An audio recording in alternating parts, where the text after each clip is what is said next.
puoli kiloa. Ole hyvä. Antti saapuu lavalle ja taas kannustusta. Hei, kovat aloitusraudat. 6-7,5.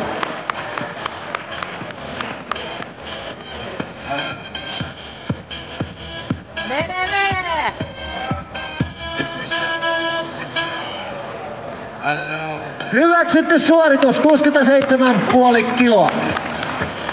Ja jatketaan. Päivän isoimmat romut, 70 kiloa.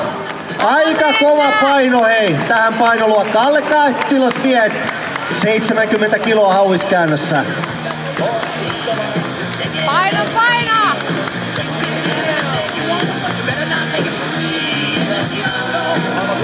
Hyväksytty suoritus, 70 kiloa, aivan loistavaa. 72 kiloa.